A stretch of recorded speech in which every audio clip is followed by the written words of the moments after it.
when you're looking for a new role and you're unhappy, people can tell. So you need to kind of don't approach another role in this unhappy kind of mindset. So you need to find happiness, even if you're transitioning. And what that means is, what makes you happy? What are elements of job, life that makes you happy? And really focus on those things. Bring those in. Hey everyone, thank you so much for joining me today on this episode of the Happy PharmD podcast. I'm super stoked about today's discussion topic. Joining me today are two of our very own Happy PharmD coaches. And today's question is concerning how is it that you actually can truly find happiness in your career and both life? And honestly, how do you even define that, right? I feel for most of us, depending on who you ask, that's a completely different answer you're going to get to that question, right? And in today's topic discussion, I really feel like we dive deep into that question, give some really good examples, personal stories, and everything in between. So I'm super excited to welcome two of our very own Happy PharmD coaches, Sandeep and Janan. Welcome to the podcast. Alrighty, well, welcome everyone to the Happy PharmD podcast.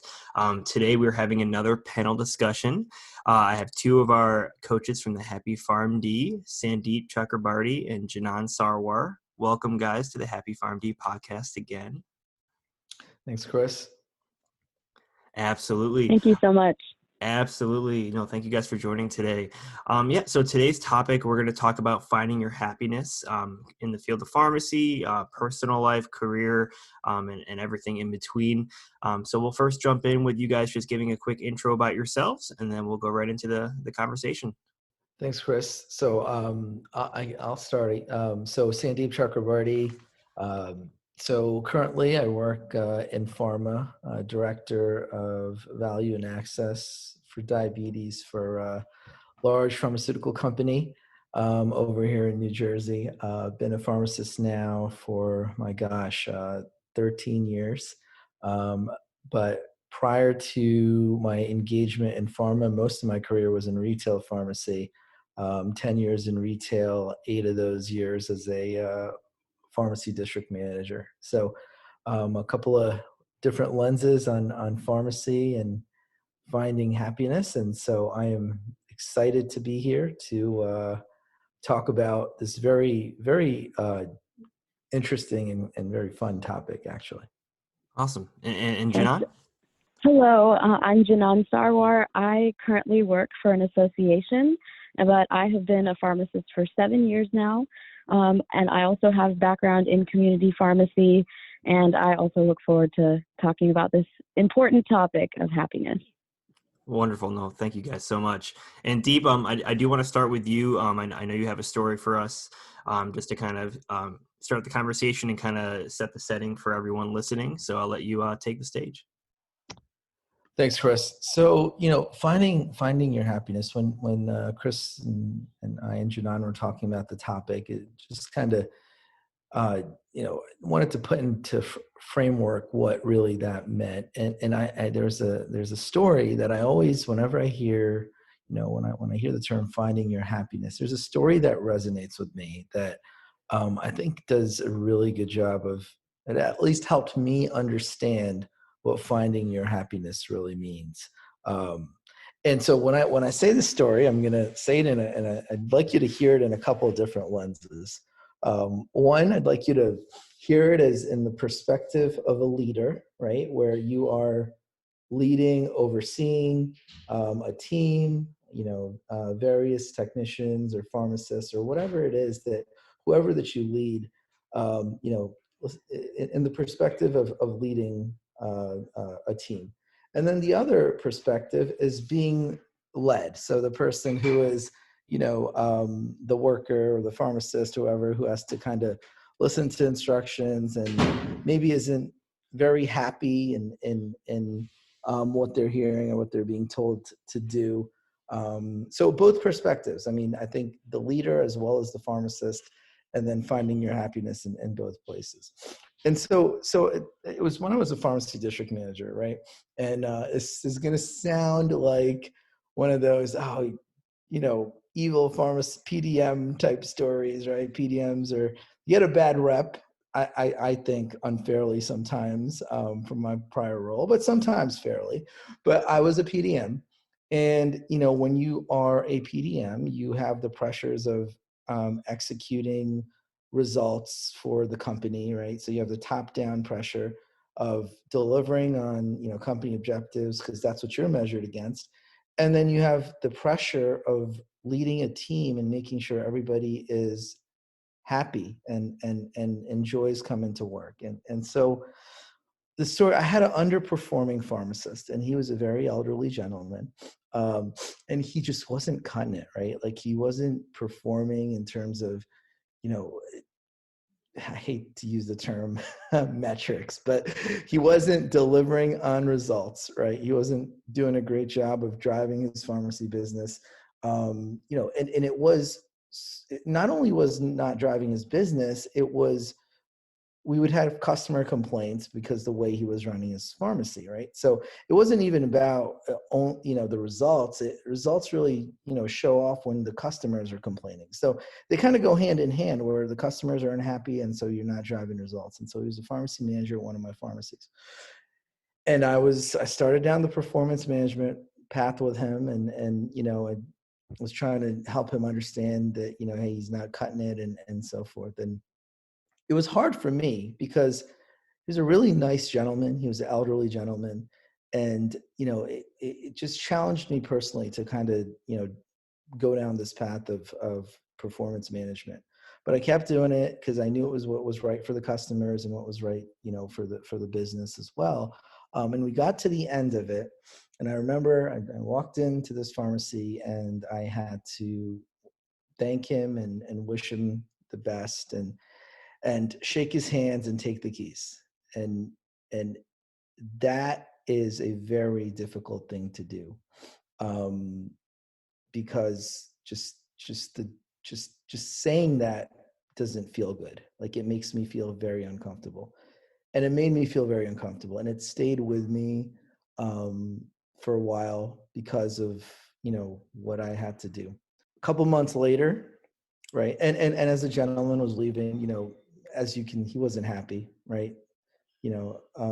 So it just wasn't good. A few months later, though, I walk into another, like, a small independent pharmacy, right, near where he used to work, right? Forget why I was even in there.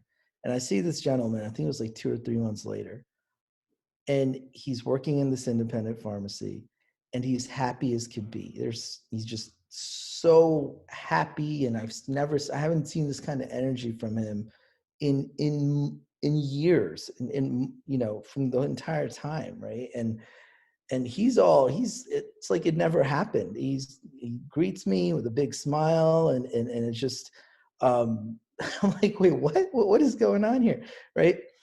And he's like, yeah, this is great. I love what I do. I get to, spend time with my customers, and this has just brought me some new energy. And it's, he's telling me about this challenge and that. I'm like, is this the same guy?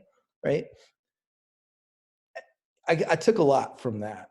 One, in the perspective of a leader, know that if you're going down that road with somebody, you have to make sense of all of this for yourself. Like, why are you doing this, right? And if you keep in the back of your mind that you're helping somebody find their happiness, right? He didn't want this. I was young. He didn't want this young guy coming in and every week, like, telling him he's not doing this or he's not doing that and he can do this better. That doesn't feel good for anybody. It didn't feel good for him. It didn't feel good for me, right? But know that, you have identified something, and as a leader, and know that you are helping him realize, like, maybe this isn't for him. And at the end of the road, by leaving this, because leaving a job is very hard, any job, whether you're happy or not. If you help him to leave something where he's not happy and find something that he is, you're helping him, right? And rest assured that he will find something else, right? I know in this job market it feels like it's impossible, but you will, and we're here to help you do that as well. But you will find something, right? And two, from his perspective, when you find that something, you'll be happier. You'll be much happier than the role that you were miserable in. So it's just letting go, realizing that, you know what, if something's not right for me, then you just gotta, try to find what is right. I've had moments like that in my career where I was him, maybe in a different capacity, not down a performance management route, but where I kind of came to the end of a road of a job. And it was like, okay, I gotta find something different, because that is where happiness will lie. So anyway, I thought that would be a good story just to shape our discussion here, because it really helped me understand from two different viewpoints what finding your happiness was about. No, thank you, Deep. I love that story, and I think so many listeners right now can absolutely relate to that. I think Janan and I can relate to that.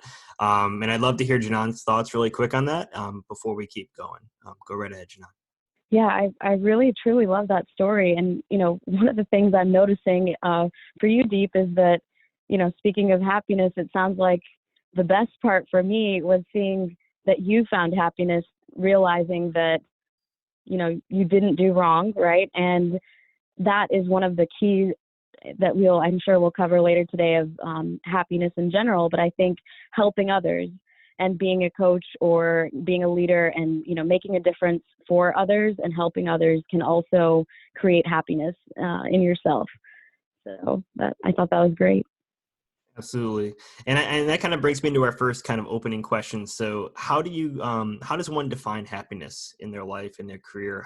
And I'll let both of you guys kind of chime in there. How would you define what happiness is for someone? Okay, I'll start with this one. I'm not an expert, but I have read a lot about happiness, and I think there's so much to it. But I will kind of summarize it to say it's a culmination of the positive elements of life. Looking at how you can see your happiness through your character strengths, the positive emotions that you can have, the resilience that a person has, their purpose, the relationships that they have in their life, and the achievement that they have created just through all of that. Doesn't necessarily mean success or material gain, but achievement to, in that perspective through all of those means. So that's kind of abstract, but that's how I define happiness. Yeah, it's hard to define, right? It's for me. I think Janan's definition is great. I think it captures happiness. It's really hard to define. I think for me, it's the energy, right, associated with things you do. If you're not happy in a job or life or anything, there is a lack of energy, right? It's hard to get up. It's hard to go to work. It's hard to exercise, whatever it is, because you're not, the end result or the whatever it is you're doing doesn't bring you that energy. When you are happy doing something, the energy associated with it is completely different, right? It's you are excited to go to work. You are excited to wake up and go to the gym. You are excited to take on your day. It's just everything is feels good, right? So I think it's not a what happiness is, but I kind of associate the energy with it.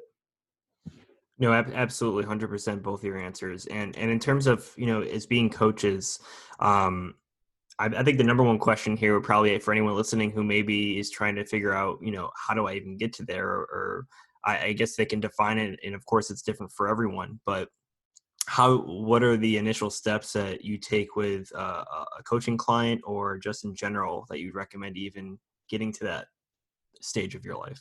So I think for a coaching client, I think first is taking stock of where you're at, right? Like, we're not, I don't think everybody needs, like, not everybody doesn't need a new job, right? Like that's not what this is about. And it certainly isn't about, everybody trying to find a new job, because that would be crazy. I don't actually, that would be, a massive shift of the workforce, which I don't think pharmacy kind of needs right now. We need some stability in certain places, right? But I think it's taking an inventory of where you're at. And there's elements of, if you're in your current role, there's things you can do to find happiness in your role that you may not be doing, right? So is there elements of your role that are things you can do within your role that will help you be happier in the job that you're doing? One of those exercises, one of our fellow coaches suggested, we were all on a coach call, and she said, hey, take stock of your daily wins, right? Write down a list of your, 5 wins or 10 wins from your day. Because one of the things that we don't do is take time to stop and think about the good things that we did, right? And so I think anyone can do that, because a lot of the feedback you get from everybody around you, just on the nature of feedback, is negative. So it's on you to find the positive and inventory the positive. And so that's one of the things you can do in your current job. But if you're not, if you take inventory of your situation and you're like, you know what, I'm ready to make a change, or I'm ready. I want to know what else is out there. Then, start getting your story together, right? I think that's step one. And I'll turn it over to Janan, but if you're not, if you take inventory and you realize that, all right, I'm doing the best I can, but, I want to see what else is out there. And step one is start putting your story together. Jen, I'll turn it to you. Sure. I'm going to, bounce off of that exact idea to kind of say that when someone experiences situations at work, or they're just thinking about where they are with their work and reflecting, it's so much about how you choose to respond, and that choice that we all have when we're reflecting on our happiness and the wins and all of that stuff. So, recognizing, to your point, that it is ourselves, that we have that, that we are responsible for the way that we perceive and interpret what happens to us, and explain those successes and failures, etc. And if you choose to look at the negative, that is what you're going to wallow in, right? But if you choose to evaluate, reflect on, and celebrate the positives and choose optimism,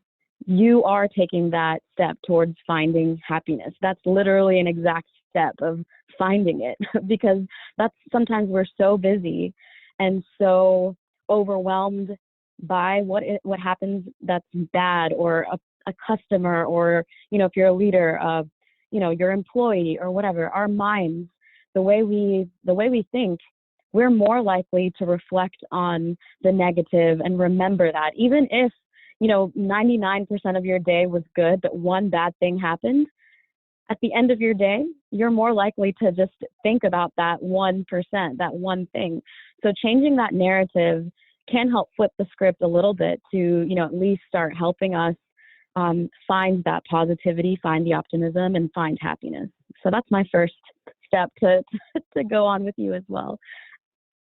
No, I couldn't agree more. And I think as pharmacists, and we can all probably relate to this, as like Janan and Deep were saying, we always look for that negative. I think the negative self-talk is a big aspect in a pharmacist's day, or in terms of just how we are, how we're just wired, right? I feel like that's a big thing. It's super easy to forget about anything, or even if a majority of your day, like you said, if it was 95% positive, you had that one bad customer or just one bad hard experience, and you automatically just turn on yourself. And I think it's super easy to just forget about the positive and how many things out there are positive, and just to self-reflect and not let the little things get to you. and overall try to help paint that picture of finding your happiness, right? But I kind of want to go into why do you think that it's so easy for us to turn on ourselves and to stick with that negativity? I feel like that's a very common thing, especially in our field, and pharmacists doing that to themselves. So what are your thoughts on that?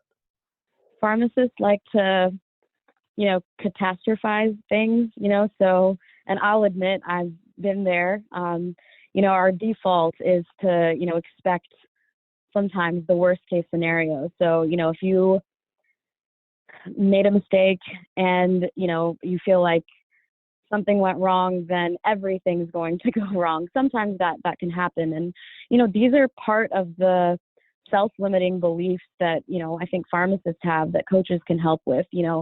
Personalizing is another thing that I've sensed that people do, and where they think everything can be their fault. Not everyone thinks this, but these are some of the examples. Another thing I've experienced is filtering, where someone feels, kind of fixated on all the negative aspects of an experience, like I described, then magnifies them, blows them out of proportion, and then filters out the positive, just like polarizing everything. So, as a coach, or, how coaches can help are recognizing that, you can get over these, what are called, I call them, or I think they're called self-limiting beliefs. And, there are different mechanisms, there are different ways. It starts with kind of yourself. It's a lot of inner work, connected to our subconscious, because as I think we've been alluding to, whatever your conscious mind kind of assumes and believes, that is what your subconscious is going to embrace. So, we need to make sure that negativity, the defeatist mentality, and self-limiting thoughts can kind of evaporate. So Deep, maybe you can explain how you truly do that with your clients, or how you think about that. Yeah. And the one other thing, so one of it is what Janan mentioned about how pharmacists are wired for whatever reason. I think that's that's probably the biggest part of it. But the secondary part, the second part of it is also perspective, right? I don't like leaving, community pharmacy or whatever job you're in today, and you don't really understand the complexity and the good that you are doing day in and day out until you're you've left it and you kind of look back on it. I think sometimes pharmacists don't understand what a huge job they are doing. Like, it is a complex job. It is a job that leverages so many different skill sets. It is a job that directly interfaces with customers and helps people very directly, not indirect, but literally face to face. You're helping people. It's, people trust pharmacists to get their information, and it's the easiest, community pharmacy is the easiest place for someone to get information about their health, right? So I just want to kind of put that into perspective, and I'll focus on community pharmacy, and I think this can apply on to many of the different roles pharmacists do today, because I think you get stuck in the role, you don't realize that all of the different things, skill sets you're doing in that role until you kind of leave that role and you kind of look back. But I'll just focus on community pharmacy a little bit. You are leading a team every day. There are so many jobs out there today that people are not leading a team. In my current role, and I absolutely love my current role, I'm not leading a team. In every day when you're in a pharmacy, you're leading a team. That is a skill set that that should carry with you to every facet of your life, right? You are driving business results, right? That's a skill set that everybody is looking for. It's desirable that you're leading business results. You are delivering customer service directly, right? So you're with customer service, this sounds kind of, once again, DME, but you're selling. And both of those are skill sets people are looking for. Either you're servicing people, helping them, or you're delivering on a product, right? You're innovating, you are developing, you're doing these things. You're doing so many different things in your job in community pharmacy that I think you just kind of take for granted, because you go in and you're like, I'm just filling prescriptions. You're doing all of that and filling prescriptions and talking to doctors and answering phone calls. But you're doing all of these things that you just do, and you do it well because you're used to it. And you don't take time to realize that everybody else in the workforce is not doing all of those things at the same time. And so it's just telling that story. No, I love that, Deep. And I think like putting it, like kind of putting that in perspective and just kind of allowing someone to take in and realize how much you're actually doing. There's so many parts to that puzzle. It's crazy when you look back at it, that you're doing so much more than you kind of give yourself credit, right?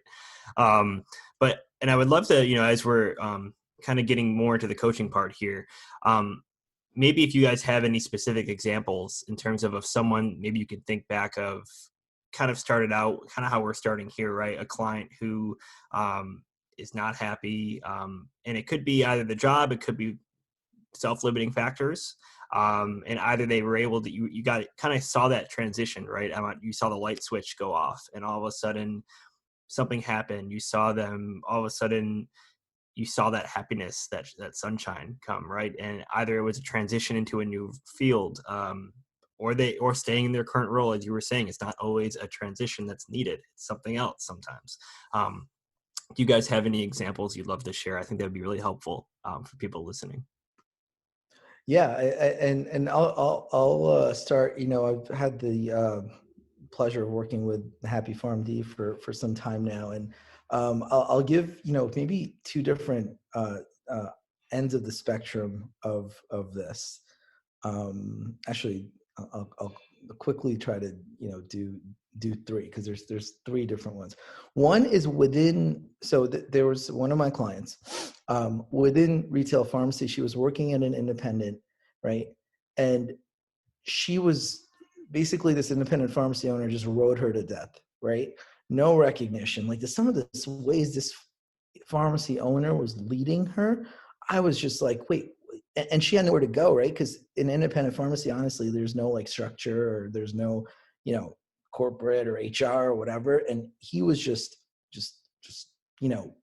really leading him, like just doing things that are not just, unfair to this person. And she was unhappy. She was the pharmacy manager, these independent pharmacies, but she would have to do the pharmacy manager's jobs, would not get the credit for it, not get the recognition, the bonus, he would undermine her with her staff, all this stuff, right? She was unhappy. Her happiness didn't mean changing careers. It meant finding another role in a retail space that she would not have be treated like that.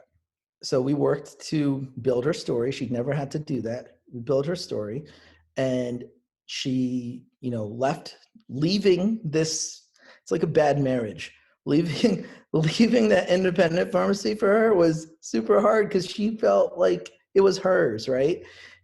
Got her comfortable with leaving, that independent pharmacy. I think the hardest part about her leaving was telling her boss that she was leaving, this terrible boss or terrible owner.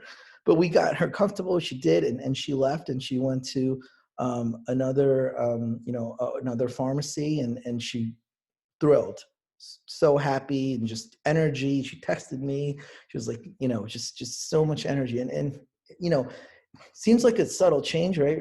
Independent to a different retail pharmacy. It wasn't because of the emotional ties, right? The ties that she had to this, and so that was one example, I think. Another example was someone who was working in retail, and she wanted to get her foot into pharma or something outside of retail.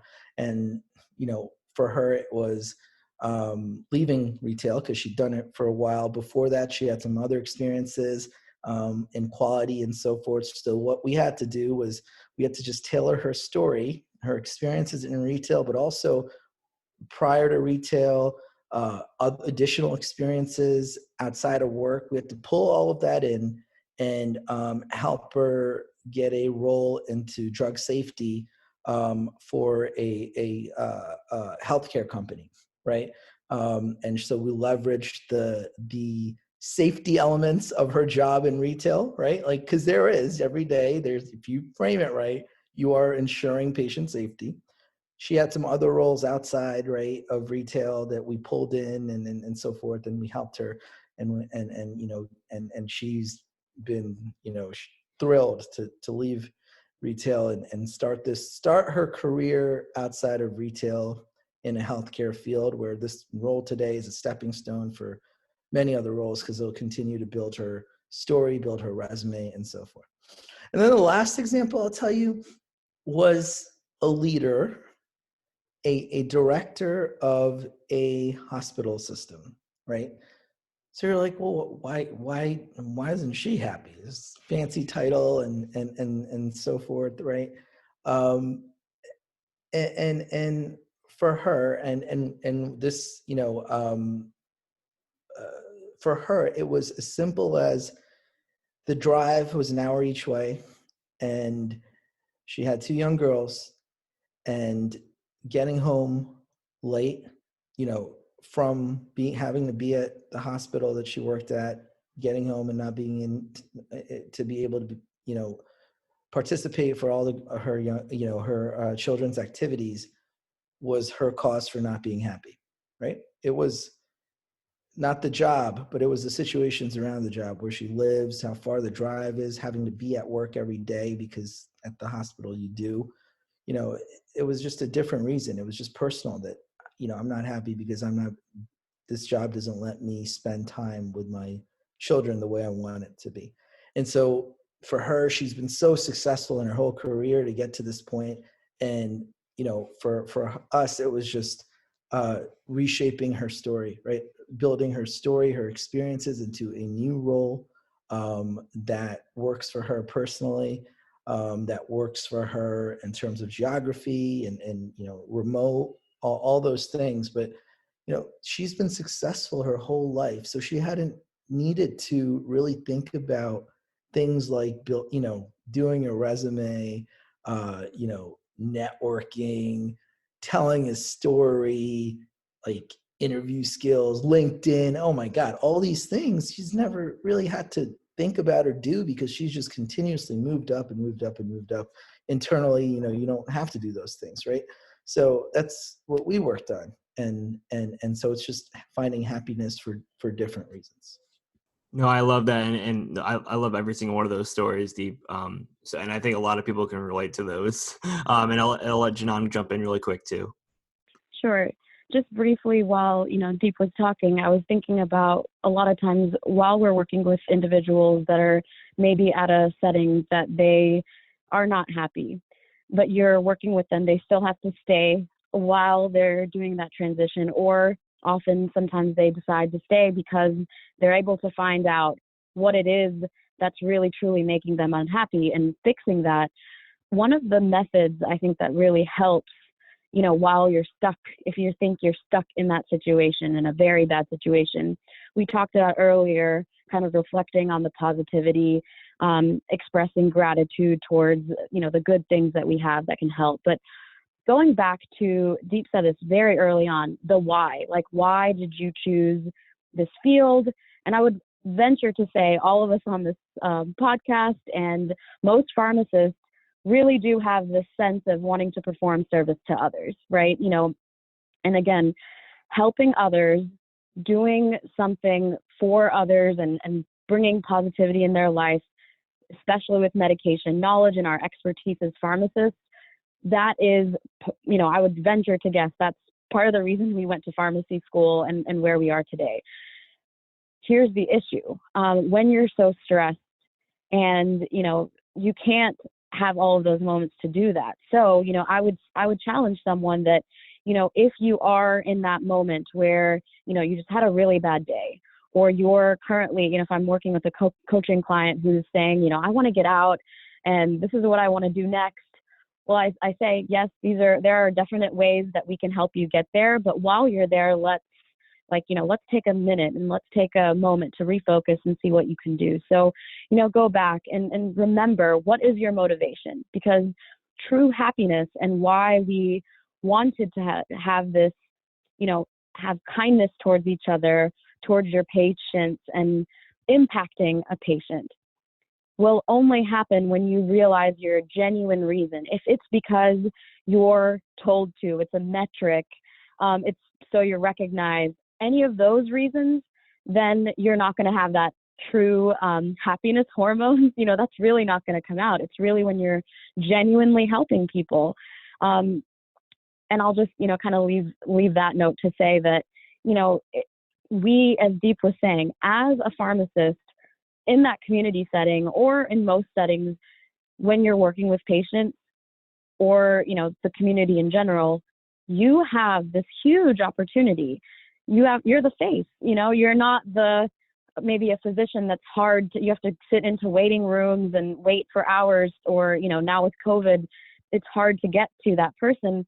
We have frontline workers as pharmacists. That's what a lot of you are listening. So you have the opportunity that several people don't, to show kindness and, finding that opportunity to even smile and take care of someone and do that extra mile. Even though you're stressed, you have a queue, you have a line, that one impact for that one patient could be that one patient's interaction for the whole day, or it could be so meaningful. And, as Deep said before, sometimes we don't hear back from patients, but sometimes you do. And there are those stories where, you've really impacted those people in a very, very positive way. You are making a difference. So any way you can remember that and do that, just know you will be happier. So I hope that helps too. No, absolutely. Can I just say one thing to that last point Janan made? People go home and talk about you at dinner, right? Yeah, you're a pharmacist. Like think about that. Like that's how impactful you are to the people that you lead in in whatever setting. But if I once again pivot to retail pharmacy, like your techs go home and at night they talk to their family about their day and the impact you've made for them and so forth. And so it's a big responsibility, and do not take that for granted. I think that should bring you a ton of happiness. Absolutely. I love how both you guys both represented that. And lastly, as we're closing up here, for our listeners who are maybe contemplating coaching, right? They're in one of the exact examples each of you provided today. Just final thoughts and words of wisdom that you guys could recommend to them. Maybe they're stuck in this rut of, negative self-talk and just kind of not sure if it's the position, if it's something else, the environment, or if they need to make a complete transition out. Final thoughts. Okay. My final thoughts are that, one thing that I don't want anyone to get caught up in is I will be happy when I have this career transition or when something happens, because I think that with coaching, at least with me, I try to help remind you, waking up each morning, reflecting on what you have to be happy for now in the present, expressing the gratitude for those things, even if it's as simple as the roof over your head, your supportive friends, as Deep said, the role that you have that maybe you're not even recognizing, and, your work culture, and all the opportunities you have, and then thinking of, the transition and where you can go. So that's one thing I can share. I think that's great. Like that's, just what we talked about, like finding happiness can mean different things to different people. And, I think we all have room in our lives to find more happiness. In your role, just like Janan mentioned, how else can you find happiness? There's a period of my life where, I was in a role that I wasn't very happy. And I actually, it helped me to understand, well, what makes me happy, right? take stock of what makes you happy. And while you are looking, or while you are, Janan mentioned, if you're happy in your role, right, then find, ways to really celebrate that, and take stock of all the great things you have. If you're unhappy in your role, right, a new role isn't going to come tomorrow, right? It's going to take time. It takes time.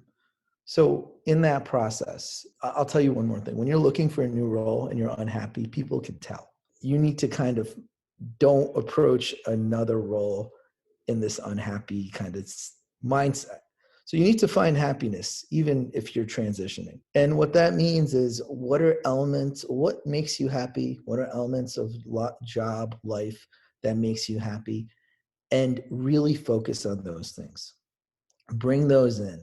Find something to do around, what makes you happy on the side, right? At home, focus on what makes you happy.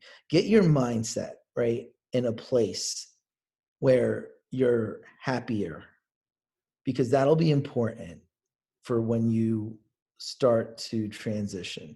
That mindset, right? That, everything Janan said, like, there are so many good things happening for you. So focus on that, because that'll be an asset to you when you are searching for the next role, when you are interviewing, because these things come off in tone and body language, and they could be a turnoff for the people talking to you. So whether it be about the job or just for yourself personally, I think those are good things to really hone in on. Awesome. I appreciate both of your times today, and input on this important topic. I think it affects a vast majority of pharmacists out there, and I'm sure a lot of people listening can absolutely relate to this. I just really want to thank you guys for being on the podcast today, and thank you again for coming on. Thanks, Thank Chris. you so much. Absolutely.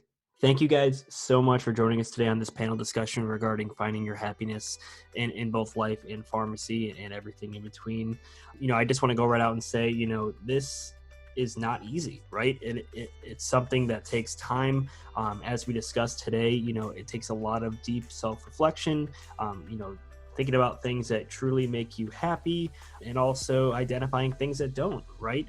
And it takes a lot of time, it takes a lot of work, but obviously there are ways to get out of this rut, right? And sometimes it can be environment, sometimes it could be the role, and other times it's also the way we view things, and also get stuck on, whenever there's one negative thing and 10 positives, it's so easy just to focus, specifically on that one negative thing. And I feel that it takes a lot of practice and a lot of, time and taking this seriously to really get out of that, and to create and paint this picture of happiness for yourself, and to really be able to focus on that. I just want to thank you guys so much for joining us today on this podcast again. Please send us any questions. Also reach out to us. We'd love to talk to you and help you in any way possible. Again, thank you so much, and we'll see you on the next episode.